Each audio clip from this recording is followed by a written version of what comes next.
Thank you. Okay, we're going to open council time for Wednesday, September the 18th. Old business, we need to approve the minutes of the last meeting. I'd entertain a motion. Move to approve. Motion to approve.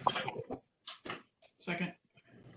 It's been moved and seconded to approve the minutes of the last meeting. All in favor say aye. Aye. Aye. Motion passes. Moving to our next item, CARES Act funding.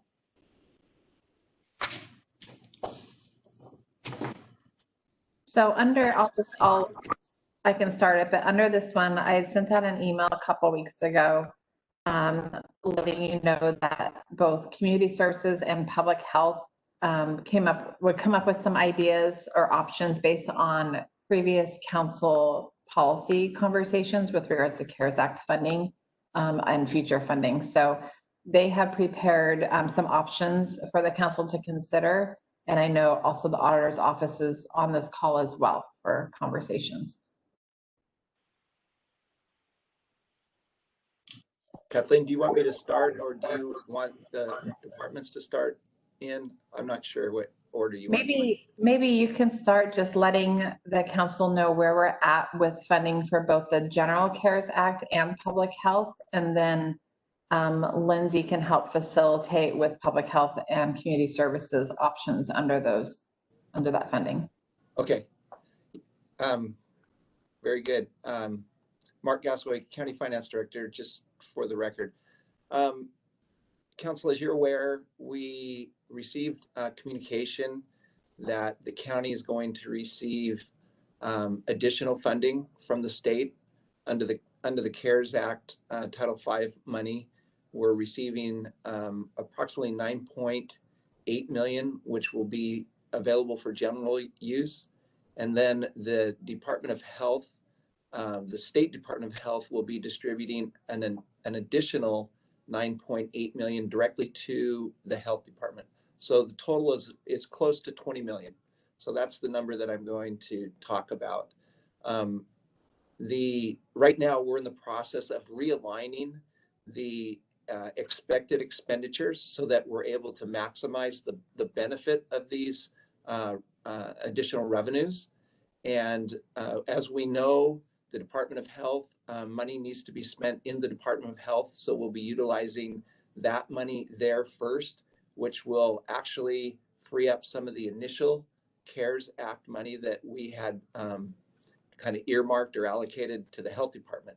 So I guess the biggest conversation that we need to have is, what are the council priorities for this new funding?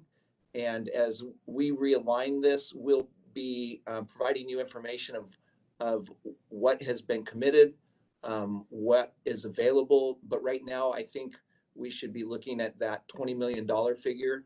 It's probably going to be a little bit more than that at this point, but that will become available for the priorities of the council. Just a couple other updates as well. We've received the contract amendment from Department of Commerce, which is currently at the county manager's office, who will be asking for the permission to sign that. And we've also received updated guidance from the Department of Treasury, which has broadened the ability for counties and I guess all people receiving CARES Act money. It's I think solidified the definition of what we can recuperate from our public safety and public health services. We've had conversations with the sheriff, and he is in agreement, or with the sheriff's office. I take that back. Sheriff Atkins wasn't there, but the undersheriff and the finance manager were. And we're in agreement of how to proceed going forward with that. So that allows us the ability to recover some of the costs that have been incurred for public safety and public health as well. So with all that in mind, that's kind of where we're at today.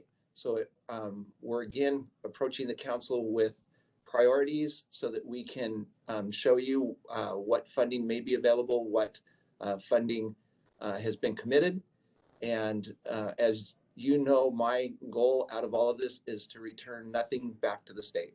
So we want to make sure that we have the ability to utilize everything that we've been allotted up to this point. So with that, I have available for questions or the departments again, the health department and Department of Community Services. We're working in tandem with them. We have a meeting set up with the two of them later this week to make sure that everything is being aligned and that we're not leaving any gaps in what needs to be done or what funding needs to be allocated, and that we're not leaving money on the table either. So we're trying to walk that line. So, Mark, one thing to add for clarity is the deadlines. It's my understanding there's Yes. two different deadlines. yes. So the deadline was extended for the CARES Act money from Department of Commerce to November 30th. However, the Health Department money, which is coming from the Department of Health, has been extended through the end of the year, through December 30th. So we'll be able to utilize that through the end of the year. And again, our priority with that money is to use that first for the Department of Health and make sure that it's fully utilized. And then we can still supplement that with CARES Act money coming from the Department of Commerce. So yes, thank you, Lindsay. Madam Chair. Okay, Councilor Olson. So Mark, I have a question for you. Just so you talked about realigning expenses to free up some of the original CARES Act funding, and you're talking about a $20 million number. So is public health then fully funded, or their expenses are fully covered? And then after that, we still have in that $20 million range for us to be talking about today? Is that what I'm understanding, or did I not hear that right? Yes, that is correct. What we want to do is make sure that Department of Health is fully funded, and we're going to be using the allocation from the State Department of Health first, and then we will supplement whatever other needs there are through the Department of Commerce distribution. So they will be fully funded. So what that does, it frees up some of the original commitment and the additional funding that we've received. So I'm trying to make sure that Department of Health has what they need first, and then what else do we have available? Does that make sense, Counselor? Yeah, and so I just wanted to clarify then what we're talking about with regard to our priorities is somewhere in this $20 million range. Correct. It's kind of like, as we have gone through this exercise, we want to use up the most restricted funds first. And so whenever there's the ability to apply expenses to grants, which are the most restricted, we're doing that first. Then we have the distribution from the State Department of Health, which it's restricted to local Department of Health needs. And then the CARES Act funding from Department of Commerce has a much broader application.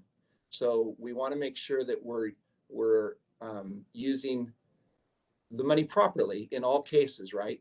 But the most restricted funding first. I would like to ask Mark too, has there been any conversation regarding CARES Act funding for public health specifically after the first of the year in the event that COVID doesn't go away? So would there be like a third round potentially coming then? And if not, that might be something that the council wants to keep in the back of your mind as you're looking at these resources now and planning for even future. And Dr. Milnick can speak to this. Actually, I believe it was last week, the Department of Health sent a very nice spreadsheet that showed funding sources and the termination of those funding sources. And again, acting under their direction, they're asking health departments to use the most current funding sources first, or the ones that will be ending the soonest. And if we have to reallocate expenses to those, we can do that. However, Dr. Melnick can speak to the need, obviously it's going to be ongoing into the new year. There are, again, there is some funding available for that as we try to balance all of this. And I know his finance manager and our office were in touch constantly to try and make sure that that's available. The CARES Act funding will end. We know that, but there is some other funding from the state that we may be able to balance out those needs into the future. And Doctor, you can speak to that. Yeah, so this gets can you all hear me okay? It gets a little complicated because of the funding streams and the deadlines and communication with the state. So when we originally got the CARES Act funding, that we heard about like late spring, from it was originally from June and November. That went to all the jurisdictions in the state, and a number of them did not actually fund public health with the CARES Act funding. So I think what the state did this time, Mark, correct me if I'm wrong, but when this new amount of money that the state had held back $240 million that they hadn't allocated, and now that when they've allocated this funding from September through December, they held back 60 million of that specifically for public health, and that included all the jurisdictions in the state that were less than 500,000. So the jurisdictions that were greater than 500,000 negotiated with the feds directly, but we received this additional, I think it was 9.7 million specifically for public health to spend through September through December. That was our portion of the 60 million that was categorically held by the state and distributed for public health purposes. That's why when I talk about how we're going to spend the money, in Clark County, the council actually was one of the we were one of the jurisdictions that actually funded, and I really appreciate what the council did. That the original fundings, that original pot of money funded public health. That's why, and I hope I'm not confusing it more, but now that we've got this earmarked money, we think some of the money that was allocated originally by the council to public health can actually be, some of that will be able to turn back to the council for other, Mark, correct me if I'm wrong on this, for distributing for other things that we need that are appropriate for CARES Act funding. Did I? Absolutely. That's exactly what we're describing, Doctor. So the other piece of this is that there's some state funds, foundational public health service funds, there's some other funds that actually can be spent in 2020, but they can also be spent in 2021.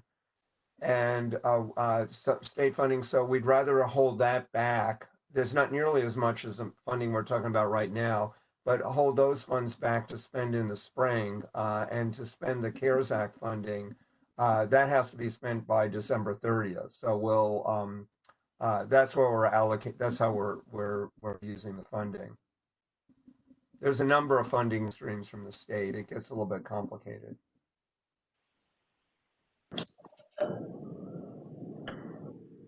Other questions or clarification? Councilor Manager? Thank you.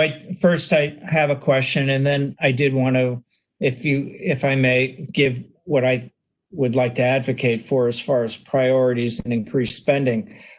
Mark, with this increased amount, the 20 million, does that get us around to the 40% mark? What percentage of the total CARES Act funding, by your calculation, that we should have gotten, where are we now with this additional 20 million?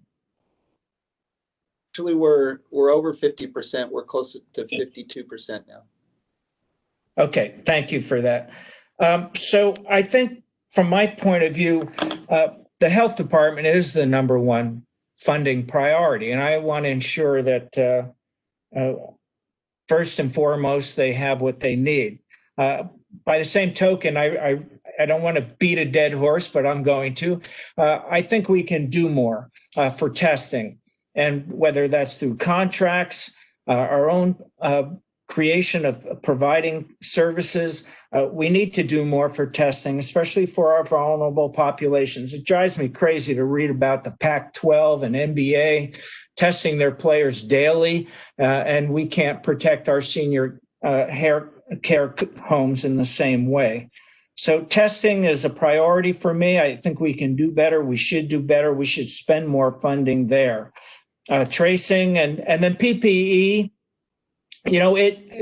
I understand the restaurants are going through a phenomenal amount in PPE. And if we could stockpile, get a county repository, and then make it available to businesses and others that need it, from our first responders onward, we should spend more on PPE. So I'm looking to protect more emphasis on our vulnerable populations, and that includes the homeless and the elderly, particularly, whether we do that through contracting, but we need to deliver this service. So after the health department, I would like, if we can, to add more money into small business grants. And I think we have 20 million allocated there. I'd like to see at least 30 million spent there. One thing I want to throw out on behalf of our schools and the rural public, as well as those who aren't very wealthy out in the rural area, we have two problems with the remoteness of working and the remoteness of schools. Those that don't have the hardware, those that don't have the internet connectivity. If we could spend some CARES Act money there, I'd surely like to make it available to schools and those in the remote communities to get internet service, whether that's through grants or some kind of low-cost loans to our internet providers to get this connectivity rolled out as quickly as possible. And then if we need tablets and other things for the school children, to make sure our schools are completely covered, because there's a lot of inequity out in the rural communities as far as connectivity. So, and I think there is a valid argument that both remote working and remote schooling is a direct result of the pandemic and could be provided through CARES Act funding. So I'm looking for a mechanism. I don't know if anyone's on board from our Public Works Department or Permitting Department, Community Development, that could speak to that. But I would like to see some money go in that direction if we can help satisfy those shortfalls we have in the rural community. Those are the points I wanted to make, Madam Chair. Thank you. I have a question about this connectivity. I understood from what I have heard through WASAC, et cetera, that these funds cannot be used for that. Am I wrong? Or is that a possibility? Mark, do you know?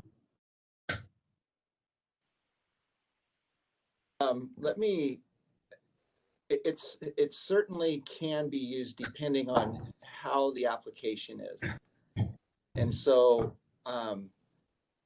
we probably would want to talk, again, school districts are a little bit different. They have received an allotment. I think Clark County received somewhere around $13 million to deal with their remote learning issues. So I don't know where they're at. And I know connectivity was one of the things that they were studying. So we probably need to do more research with them to find out where exactly they're at and what their proposal would be. I see Larry's ready to chime in here. He's the expert on what qualifies and what doesn't, but certainly there's the possibility of doing something there. So Larry? Yeah, Larry Stafford, the auditor's office. Just in talking and looking at what jurisdictions are doing across the nation with their coronavirus relief, there have been some that have looked at internet connectivity and infrastructure projects specifically. One of the concerns that we face now is just the proximity to the deadline. Again, the deadline for this commerce funding is November 30th per the amendment that we received at the county manager's office. And Commerce has been very open, upfront, very good to work with. But anytime that there's a public work project, they want to know as soon as possible, because while this is not technically a federal grant, it's considered other federal financial assistance. It does have additional requirements, particularly when you're dealing with public work projects. And so that, of course, increases the time frame necessary to get these projects executed. And I think that could be one of the challenges that we face in looking at something like that. So depending on the scale and some of the opportunities, I think like I mentioned, what the school districts are already doing, that could narrow down the options of what you might be able to do in that area specifically, just the time frame that we have.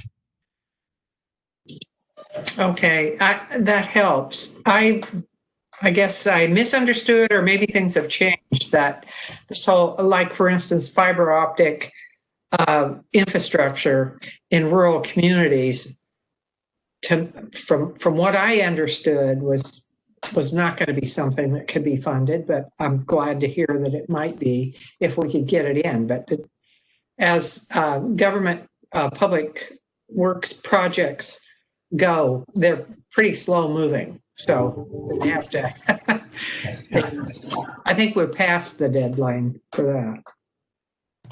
And I might add, I'm anxious to get to open the aperture for thoughts on this. You know, I was thinking more of private grants to businesses that maybe they may have in the works this connectivity. They just didn't see the market. And, you know, if we could create some kind of incentive. I mean, we are already approving and expediting permits for any of those rights of way. But, you know, kind of looking very broadly, not just at public works projects, but at private projects that could possibly be funded by CARES Act. I'm sorry, John, I didn't mean to interrupt. I just wanted to follow up with the points that were made. So, Madam Chair, I had a question for Vanessa on the small business assistance. There's an amount of $500,000 there. I'm curious, what was the reason for that amount, or what could that be made higher? Is there concern of not being able to get it out the door? What was the process behind coming out? I know, I apologize, 625,000 because you added 125. So what was the process behind that number? If So, Vanessa's on the call. yes, can you hear me? You guys previously already approved for us to spend some money. I think it was 500,000 through October, and we're working with Mercy Corps. So they have already started that process and have already started working with small businesses. This is for the month of November. And because we're going to be part of the CARES Act, that for the funding is only for November, we're really looking at 1 month of assistance. We did add the 125 because we're working now. We're going to work now with the fourth plane forward. That is the number they gave us. 125,000 is what they think they can do. And we're going to actually start trying to work with them as soon as you guys approve it going through November. So that's kind of what we're looking at. And Michael, I don't know if you have anything. Did Mercy Corps say that that's what they can handle? Can they handle more? Good morning, counselors. Thank you, Vanessa. It is a question of capacity. So right now, our total small business program, we had about $500,000 that were approved through the Urban County Policy Board of Community Development Block Grant Funds. We added to that the $500,000 for small business assistance that needed to be spent out originally through October 30th. So that was already $1 million. And we're adding to that, as we see the opportunities to add, and we think we have the capacity to get the dollars out into the community, we're doing so. So to that $1 million, we're adding an additional $500,000 to Mercy Corps for activities already ongoing, and we're adding the $125,000 to Fourth Plane Forward. So it is limited, but it's based on the capacity of the organizations to do it. For us as staff to be able to manage it, and in the time frame that we are given. Thank you. Appreciate that. Okay. So what is Mercy Corps? To whom are they giving this, and what is the criteria? So in a nutshell. Mercy Corps is a nonprofit that operates throughout the Pacific Northwest. Is actually called Mercy Corps Northwest. They are providing funding throughout Clark County to any small business that is operated by people who are low income, micro enterprises, especially of 5 employees or below. And they are not limiting to, but prioritizing owners of small businesses that are in businesses that have been highly impacted by the economic downturn caused by COVID, such as, things like childcare, things like food service, and also businesses that are operated by, owned by women, Black, Indigenous, people of color, veterans, populations that have generally been hit hard. Okay, thank you. And I saw the email that basically was indicating that, there isn't really infrastructure for us or your department to give more money to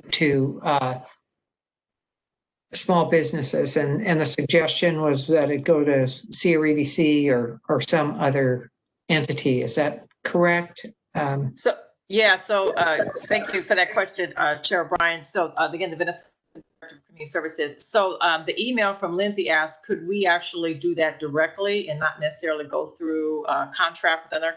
I do not have the staff to do that, and we have such a short time to hire somebody, train somebody, and get somebody going. It probably would not be. We would just not be able to do that. Yeah, that was my concern from the very beginning. How are we going to do this? Somebody else needs to be set up to be able to do this, to ask the right questions, to have the right criteria, to be able to distribute that money. So I see the difficulty in it. So I would, I just think it's important that we do help our small businesses because they are hurting and many closing. And it's just a tragedy because some have put their entire life savings into their small businesses. So I would be in favor of prioritizing anything we can do. And if it can be done, for instance, through the Mercy Corps, et cetera, that is available to us. I don't know about CREDC, but we could check with them as well. Madam Chair. Yes, Councilor. I was just thinking about the CRDC because they had a separate $10 million pot of money from Commerce that they were giving out small business grants through I think it's called their Clark County Main Street Support Program. So they were distributing grants of up to $10,000 for businesses with 10 to 20 employees. That doesn't mean we have to have that same criteria, but it may be a conversation we can have with them if we're talking about 10, 20 million. I don't know how many millions of dollars that we're talking about potentially distributing in the community, but it may be an opportunity that they've got those resources and structures. And in addition to CREDC having experience with, as Councilor Olson mentioned, doing some of these grants or similar types of grants during this COVID period, but when you look at other jurisdictions across the state, the vast majority of counties have contracted either with their EDC or some of them have, kind of economic development community organizations. They're utilizing those third parties to distribute these funds as part of their small business grants. That's great. And Councilor Olson, that's good information. I think you're serving now on CREDC. Is that correct? Yeah. So that is good to know. And we should really be talking with them about the possibility that if we would put some money over there, could they do this for us? And certainly they should be able to, since we're one of the people that are members. So at any rate. Okay, I'm not sure where we are in this presentation. Are we, County Manager Kathleen? So if you would like to see additional items, I did forward them by email, but we can put them up on here if you have discussions between community services and Dr. Malik, and if you want to truly have that prioritization, and so staff has direction moving forward on the CARES Act funding.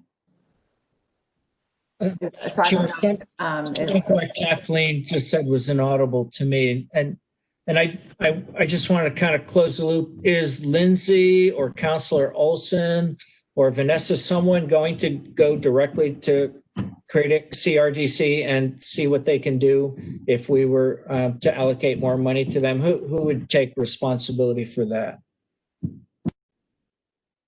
Well, are we going to get you have a list, right, for us to review this morning? Yes, we can pull up the list. I sent it to you by email this morning, but I know they have it ready. So what community services has put together, and then maybe that could be prioritized and we can move forward from there. Okay. And then Counselor, maybe just point we can talk about who contacts CRDC. That's Right. So did you want us to comment on this at this meeting? Is that what you're asking for? Okay. Yes. There okay. Was a request when we started hearing that the additional CARES Act funding was coming from at least one counselor to talk about options based on your priorities. So maybe if we can get agreement on what the priorities are from the council today, so that staff knows how to move forward in spending these money. Okay, Council. I heard from Councilor Manbiji that the health department is the #1 priority, and he's talking about PPE and testing otherwise as well. And of course, we've got community services that's on the list here too. Who would like to make comment?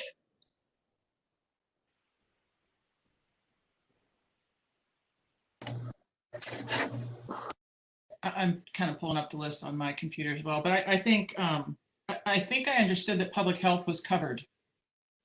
That we are already set up to provide them the resources and revenues that they need going forward, with the exception of maybe planning for the early part of 2021. Is that correct, Mark? Yeah, yes, I believe you're correct. We have prioritized public health to make sure they have all the resources that they need, that they've identified at this time.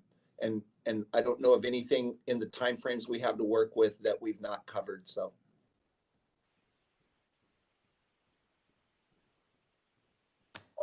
And if it would make it easier, I'm sure Vanessa or her team can briefly summarize each of these items. I know there's a lot of words on the page, if that would be helpful for the council.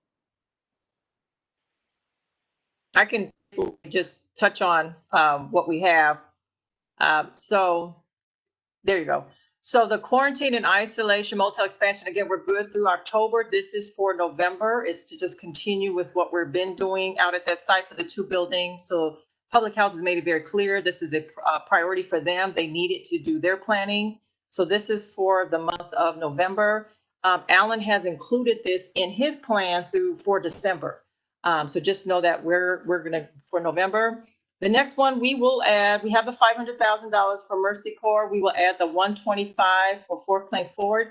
If you would like, we can reach out to CRDC if you would like my department to contract with them, or if you would like to go directly to them, just let us know. And whatever amounts that needs to be added for CRDC, if they're able to do it, we can add that to the small business assistance. The next category, these are the categories that you guys approved in the staff report when we asked for the CARES Act. So we have these in motion already. So we are ready to continue to work with the providers to continue this. They do need some additional funding, $700,000. And so as you see, what's listed was what was in the previous staff report. So there is no need to staff up for anything. So this would just to be continued through November to support to the homeless system. I do want to make a point about, if you look down where it says rehousing rental assistance, I want to make clear on this point, because we did receive $4.9 million in CARES Act for the eviction and rental assistance program, but that is for people who are already housed. This request is to help people who are homeless who need to get some rental assistance. So this is a different population than that 4.9 million out there. So And then we just have some money, 50,000 for program support, and then whatever the new total will be, 10% admin. So this is what we are proposing for my department for November. It's already in place. It will not take any more time to staff up or get rid. These contracts are ready to go. And so if does anybody have any particular questions about what we have listed? Michael, if you have anything for the 700,000, like how much for each one, Michael is prepared to do that. But we just quickly summarized the total. And Vanessa, were you asking me to go through that 700,000? Not unless they have questions on any particular areas. Are there questions to the council of Mike? Madam Chair. Councilor Bone. Back in July, we got another list of some options, and I don't know that we took action on those. One of those that gets to Councilor Medvedev's point was PPE distribution to small businesses. Obviously, we're on a shorter time frame than we had in July, but is PPE for small businesses something that we could fold into this, or is that already included in this somewhere and I'm just not seeing it? Michael, can you answer that? I'm not sure if this was PPE was included in our request or in another area. So we have not included PPE for small businesses specifically. We have included PPE for our human service providers that are working in community action and that are working with the homeless crisis system. So that is generally taken care of. To this point, we've not done anything separate or specific for small business PPE. Part of any request for small business assistance, PPE is not excluded from that. So any small business that is approaching Mercy Corps for grants, for loans, part of what they're doing is including their PPE and their requests. So back in July, Mercy Corps proposed a separate program of like pre-packaged things. I'm not sure what the supply chain looks like, but if we can maybe look at including that as a separate item, it looked like a little bit different. It's not a grant program, but businesses of 1 to 20 employees get what they said, 50 face masks, 100 disposable masks, sanitizer, and then kind of based on company size. So maybe we can go back and look at the information that Lynn Rankin from Mercy Corps sent over in July and just see if that could be added on top of this. That may be a way to get a little more help to small business in addition to what we're doing with these programs. So Michael, why don't you ask North Plain Forward and Mercy Corps, and if we're going to do CRDC, we probably should ask all three about the PPE need for the small businesses and if they're going to be additional dollars that they're going to need for that.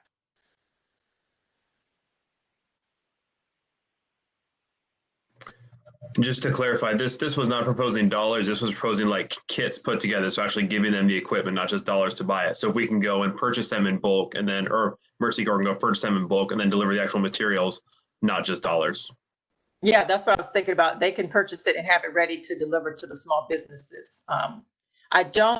Because we do work with CRESA and they have been helping us with the nonprofits and it's becoming a storage issue. So it'd be better if the Mercy Corps and them can assist and do that for them.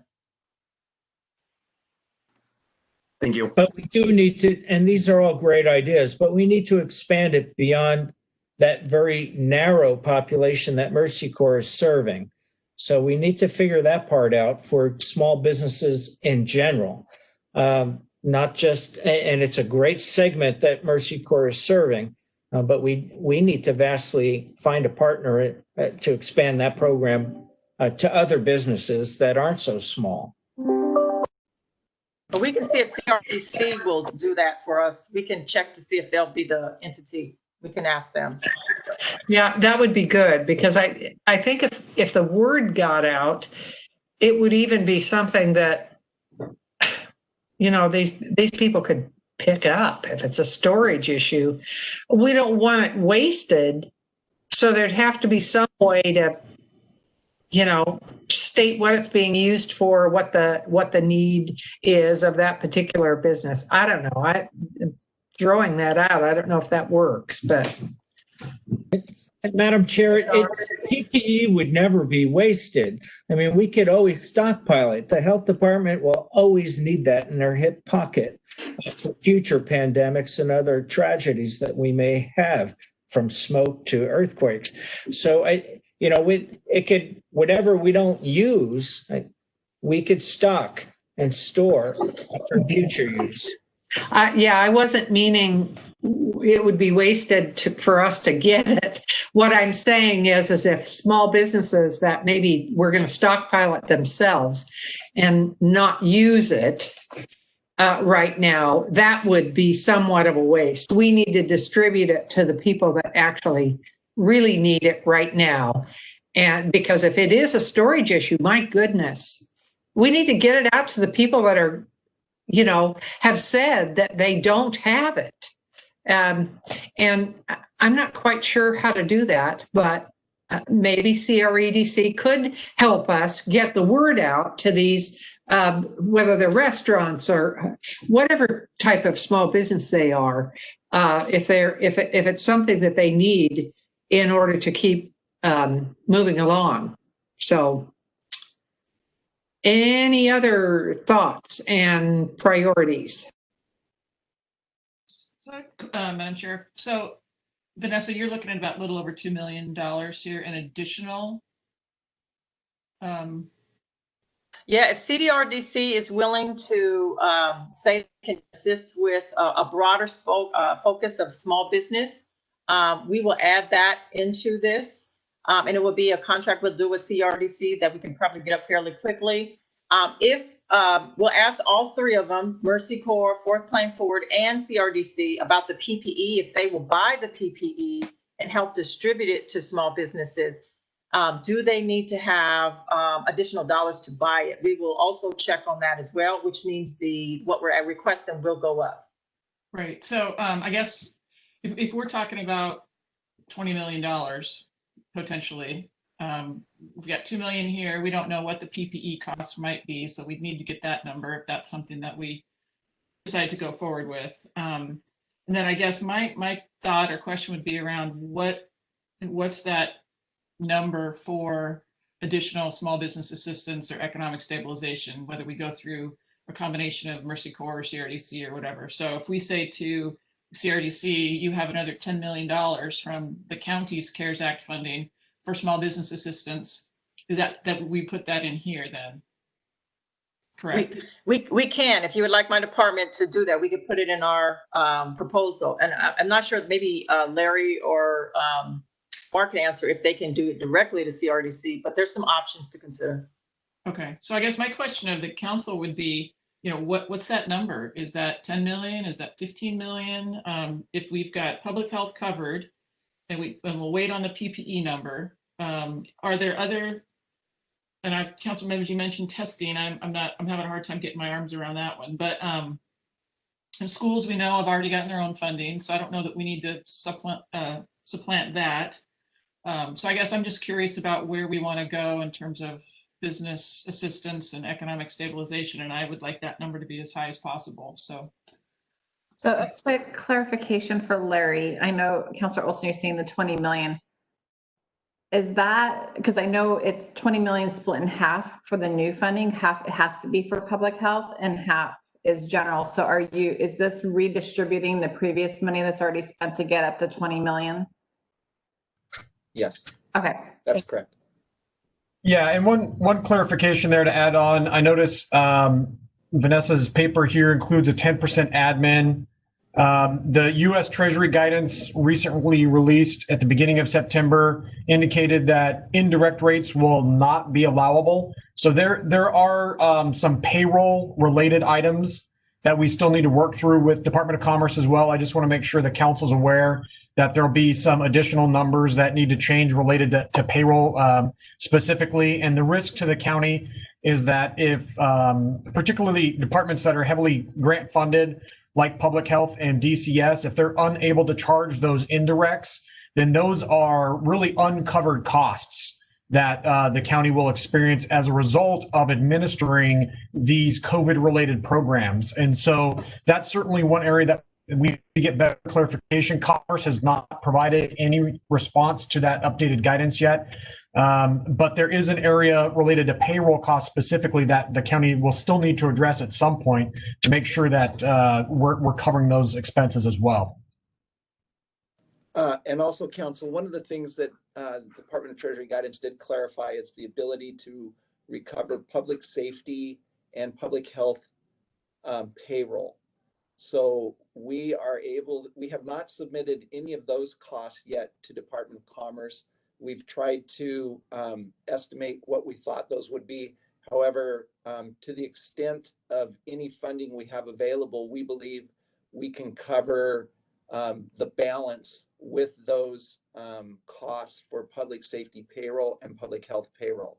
So again, to Councilor Olson's question, if you choose a number for small businesses, we will fill up whatever balances is available with public safety and public health payroll. I know that that's just confusing you even more, but it works. So we're going to try and put this on a single document for you as we summarize this. So.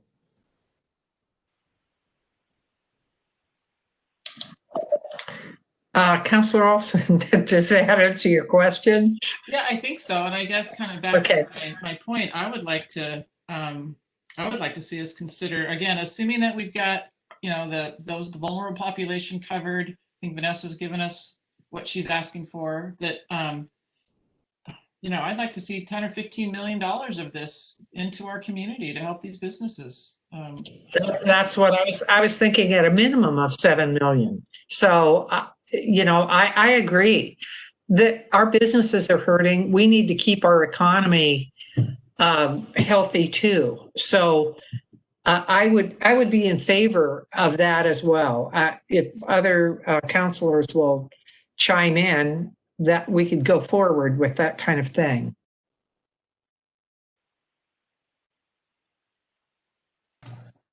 So I'm also supportive of making sure that we get what we can to our businesses and small businesses.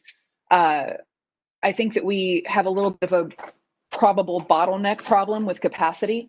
So finding out what, if anything, CREDC is able to do to help, and perhaps thinking creatively about who else might be able to help deliver those funds. If we set them aside, but we can't actually deliver them, then that also potentially represents a waste of funds, or, setting aside money that we can't actually spend. So figuring out the logistics on that, I think, is important. I'm fully supportive of the proposals from Public Health and DCS as presented, with the additions that were talked about. An area that, and I'm going to be pretty unspecific here, but perhaps there are folks we can contact to find out. An area that I think might be slipping through the cracks, it could possibly fall under small business, but it's a little bit of a cross section, is childcare and early childhood education. I know that they've been hit very hard, and this is also an economic impact for parents who are trying to go back to work, needing childcare. Perhaps there is support that can be given to them. I know that the impacts to them have been very great, and the time frame that we have on this may not necessarily help them very much, but perhaps talking to SELF, the early learning nonprofit, and also perhaps the ESD 112 that does our main ECAP and Head Start programs. I don't know if they received the funding that went to school districts as well, but I wonder if that might be an area that we could deliver additional support to if they need it.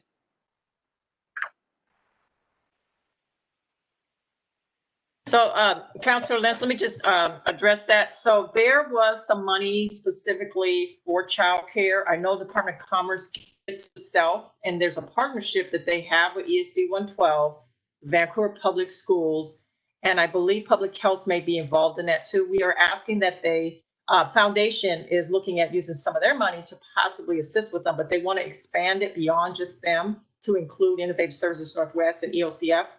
Because they serve disabled kids and kids of color. And then I know that there is a effort called All in Washington, that has put some money aside straight for childcare. And so Commerce is looking at how do they match that with some CARES Act dollars. And so that might be something that I can follow up with Jennifer, because I know she's been at those tables. The issue is the childcare providers, the rules around social distancing and all of that is a problem for them. So some of them just, even if you gave them money, they just can't do it. So there is this effort to try to say, how can we do childcare differently? And so they're trying to create a kind of a different kind of model that addresses the COVID-19 issue. So part of it is the capacity of the childcare providers. So, but I will follow up with Jennifer and see if I can get a better update and get that to you guys. Thank you. Other counselors? If I may, just a couple other thoughts. Councilman Matthews. Segue off of what Temple just mentioned. So I also had mentioned previously and want to reinforce that too. Whatever we can do for childcare, we need to focus on that because that impacts our workforce directly. So whatever we can do in that area, Vanessa, that would be great. Another area that I had mentioned previously, and I'm not sure how or if we can get at this, a lot of our nonprofits out there that are doing very much essential services out in the community have been very hard hit during the pandemic. A lot of fundraising for them that supports them throughout the year has ground to a halt. I don't know what, if anything, we have across the board right now that we can help infuse some money into our nonprofits if that's allowable. As far as dollar figures, originally we were looking at such a de minimis amount, and I think it had to do with capacity for our small businesses. I mean, I had at the beginning of this mentioned more like 30 million. Now, of course, that was based off of the 88 million that I thought we were going to get as an allocation by the state. I want to look at the most robust amount that we could possibly put on paper and legitimately and transparently get to our small businesses. As to Temple's other point about wasting money, if there is a bottleneck and there's a lack of capacity, this is all about reimbursement. So the money's not going to be lost. It'll just remain with the state to allocate in a different way, perhaps to other counties, perhaps to our county in different means. So the money won't be lost if we try to budget as much as robustly as we can for the greater business community. So I'm looking at $20 to $30 million to put on the table there if we can justify it and figure out a mechanism to get it not only to our disadvantaged and small businesses but to the average businesses that have also been hit, whether they're movie theaters, bowling alleys, nail salons, you name it, dog grooming businesses. And most of them may fall into the 5 employees or less, but not have the minority ownership. I mean, we need to open up the aperture as much as we possibly can. As far as Council Olson regarding testing, I mean, the model I would use is a college football team that's testing their players every day. We're not testing any of our caregivers in our senior home facilities, except very sporadically and randomly. And your average citizen has a hard time getting a test even today. So I know we don't provide direct care through our public health department, but boy, we need to start looking at that because other states, other counties are providing these testing services robustly and in needed areas to protect our seniors, to protect our vulnerable populations. We're doing it in bits and pieces with our homeless and jail populations, but we need to expand that. It costs money, but the money's there if we can figure out a way to organize it and spend it. So that's what I was talking about, increasing testing capacity. I'm wondering if the staff has enough direction now for us for you to come back with actually some figures, because I think that might be that would be good for us to actually see those on paper if it's possible. In the meantime, Vanessa did say that she would speak with CREDC. I think Lindsay should speak to them as well about the possibility of them taking some of these funds and distributing throughout the community to small and regular businesses. I know there are some manufacturing businesses that are suffering as well. So, I mean, we have all kinds of businesses that, I mean, really the definition of a small business is 50 employees and less. So we need to, that's what I consider, I would take the traditional meaning of that, because that affects our community as well. Those employees are likely to be Clark County residents. Does that sound like the direction we should be going? Is that what you need from us, Kathleen, and you budget people? What we're looking at, yeah, we have some of the budget figures here that the staff have provided. But what we're looking at is how to spend it based, with these options based on the council's policy priority. So I think I'm hearing the majority supporting public health, number one, and number two is the small business assistance. And so we can dive into that a little bit more, and I can share that in one-on-ones, and we can solidify it next Wednesday if you'd like. That sounds like a plan to me. Thank you. And we'll work out the logistics on the stuff of who's calling to make sure that we have the numbers and what the capacity is and the logistics of that.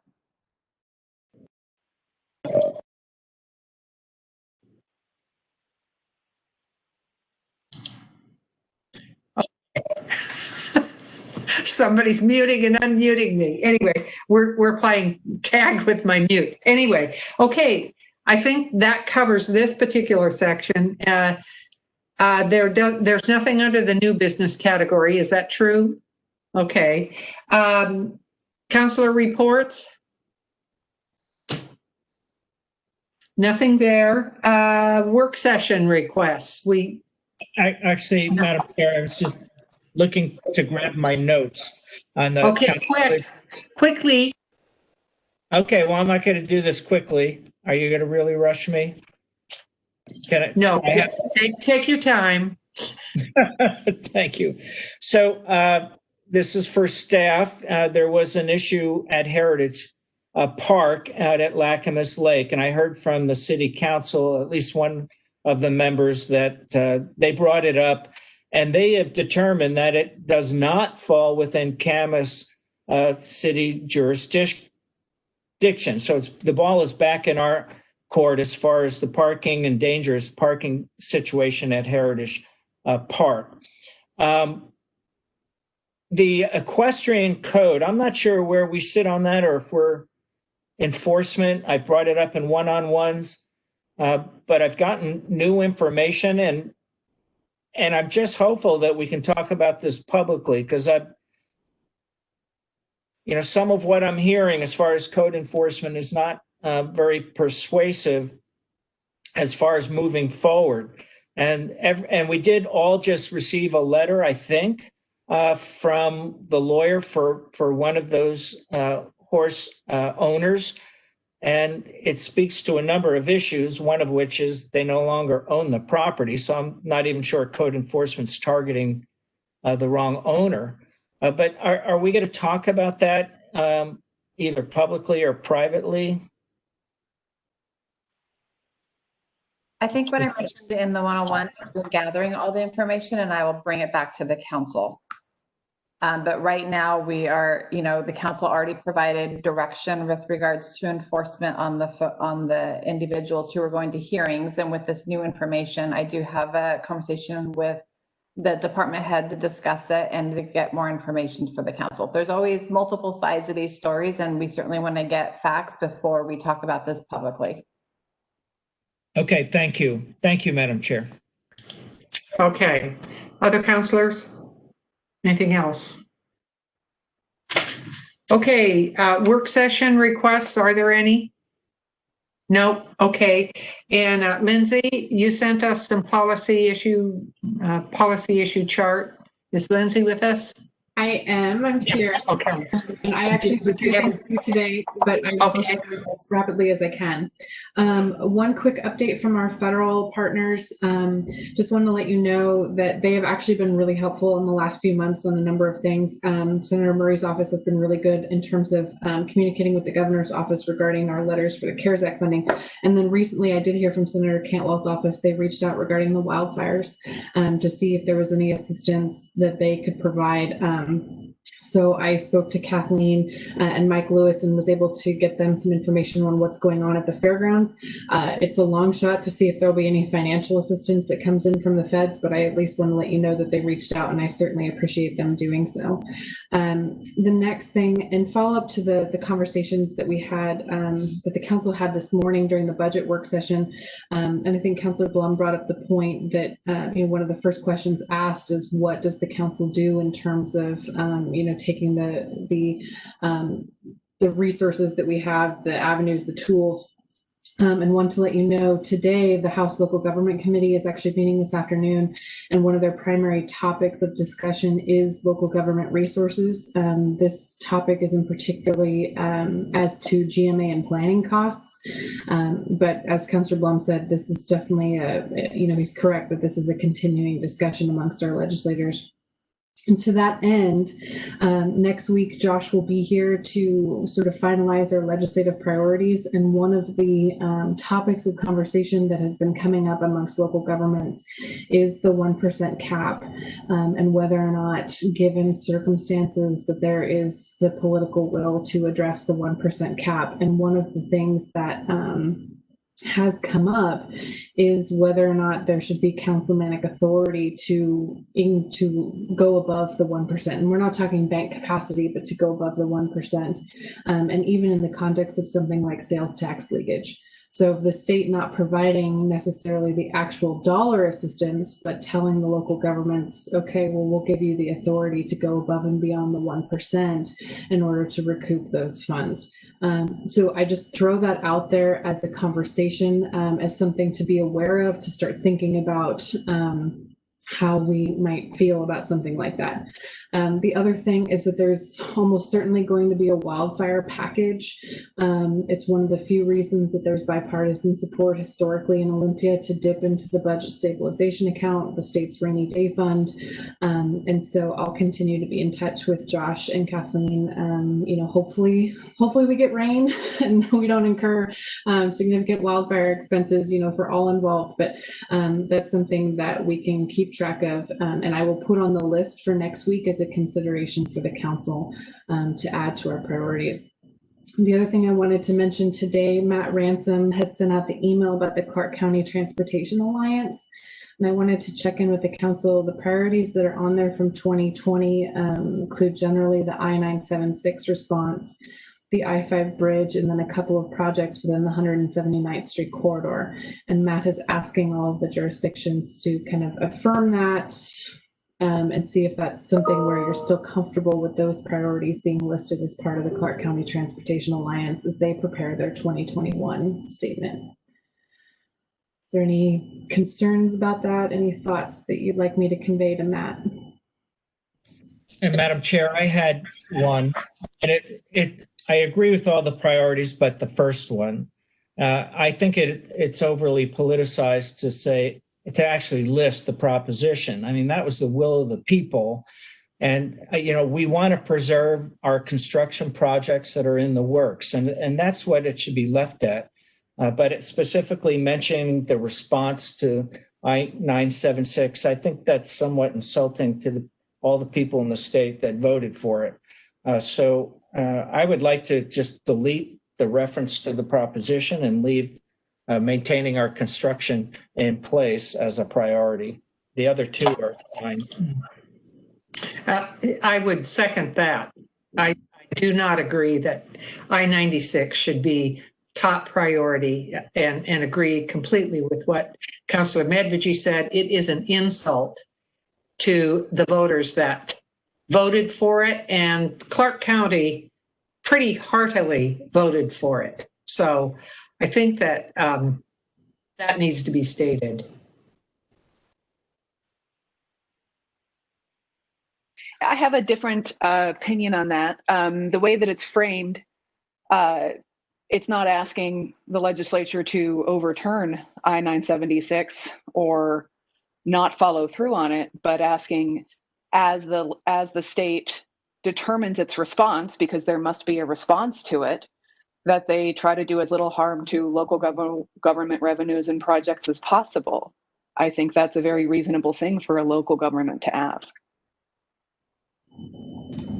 I would agree. I'm not sure how it's insulting to say that we have a couple $100 million to $1 billion deficit that we now have to find ways to work with and still fund the transportation projects that we feel are important. So if it were talking about overturning or reversing it, I would understand how that could be viewed as insulting. But to say that we now have significantly less revenue for transportation coming into the state and we need to make plans to adjust to that reality is just a statement of fact. It's not insulting voters for, voting for that initiative.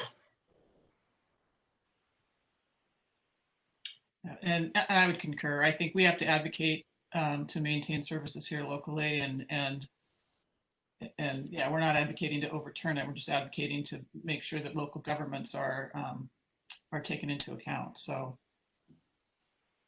Yeah, to be clear, I'm not looking for a vote on whether it's insulting or not. I was just trying to ask to have the language taken out. Our interest is having our projects can move forward. And that's what should be priority number one. I just think we should take the language out of the proposition. And I would concur exactly with that, because some of the other priorities are finding out how we can, and making sure that our funding for various projects here are followed through on. So at any rate, we've heard from all 5 counselors, and go with that, Lindsay. We don't need to hear any more about it. Thank you. I have information they need. And the next one, as Kathleen mentioned to you, House Bill 1590. So wanted to talk to you about this morning because we're under a bit of a time crunch. So previously, prior to the passage of House Bill 1590, a county could authorize a 0.1% sales tax for housing related services, but this would go into effect only if a majority of the voters approved. And the parameters for spending the funds have not changed. So I'll talk about those briefly. 60% of the revenues have to be used for construction of affordable housing, construction of mental and behavioral health related facilities, and funding the operation and maintenance of these newly constructed housing or facilities. The projects can only serve individuals with an income of 60% or below of the area median income, and they have to be one of the following categories: an individual with a mental health disorder, a veteran, seniors, homeless families with children, unaccompanied homeless youth, persons with disabilities, or domestic violence victims. The remaining 40% of the funds can be used for operation and maintenance of existing housing facilities or mental and behavioral health treatment programs or other housing related services. So as I said, previously the council could authorize this and it would go into effect only upon the approval of the majority of the voters. With the passage of House Bill 1590, the 1% can now be imposed by councilmanic action. Rather than needing the approval of the voters. It has to be done by the county by September 30th of this year. Otherwise, any city can impose this on their own within their city boundaries. So this is not, I know we've done recently some that are credited against the state sales tax where it isn't actually an increase. This is not that. This would be a 0.1% increase in the sales tax, but wanted to have the conversation to see if this is something that the council wanted to move forward with prior to September 30th of this year.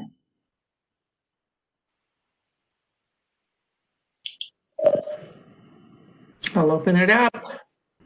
I have a question. Do we have an estimate of what the revenue from that would look like? What our spending ability would be if we pass it? So just as a frame of reference, this is about the same that the mental health sales tax would be because it's the same percentage rate. So obviously it fluctuates, sales tax fluctuates pretty significantly, but just in terms of the ballpark, those are the types of projects in magnitude. Obviously with construction of affordable housing, construction of mental health, you're talking about capital projects. And so you could bond against this revenue for the construction of a project, but it's unlikely you'd be able to build a new facility every year. Either these would have to be kind of supplemental dollars to the primary construction activities, or you'd have to bond against it for a period of time. And if we were to do it, when would it go into effect? So we would have to impose it by September 30th of this year, and then it would go into effect 2 weeks later with Department of Revenue once we would provide the notice.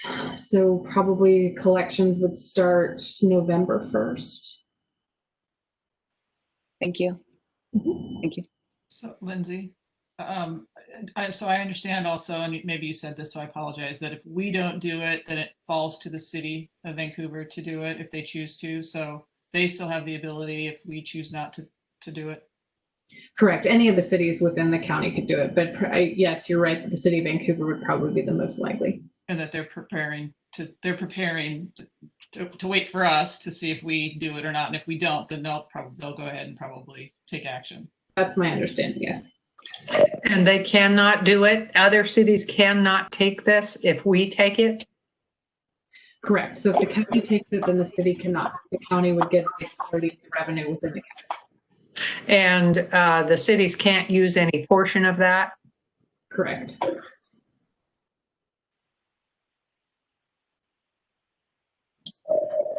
What's the will of the council? Well, Madam Chair, I just expressed my thoughts that the goals of the law are laudable and something we want to get at. We've just hired a consultant to look at all of our levers and tools presently available for affordable housing to get out at that in the county. But with the turbulence in so many areas in society today, and we don't have our legislature back in session. We don't know what they're going to do with all the revenue shortfalls. And also we're hearing throughout the year is lifting caps on property tax, capital gains tax, carbon taxes. I'm not sure what the state's going to end up handing us. So with all of that in mind, I have no stomach at all right now to look at it, adding any additional taxes. If it was a matter of using the taxes we presently collect for our own use, I'm all in favor of that. But as far as adding additional taxes, I would not want to proceed not knowing what direction the state's going to in this upcoming next session, should they seat early or otherwise. And could I clarify just for one moment, Lindsay, did you say 0.1% or 1%? 0.1%. 0.1. So it would be our sales tax would go to 7.4 now, or so it'd be 8.4. So in the unincorporated county, it's 7.7%. And then in the cities, for the most part, it's 8.4, 8.5%. So it would go up that 0.1%. Madam Chair, I think generally my gut would just let the cities do this. Most of the affordable housing is likely to be in the cities anyway, and let them handle it themselves. That would just be my. I would agree. So we have 3 people not willing to go forward with this. So that's that. And Okay. Madam Chair, just for the record as well, I mean, we've already heard from Vancouver, the city manager, they're looking forward to having that ability to add that tax in Vancouver, so they've expressed an interest, and as to Julie's point, I heartily concur. Okay. Thank you. The last thing I have for all of you is that next week we're going to be talking about marijuana.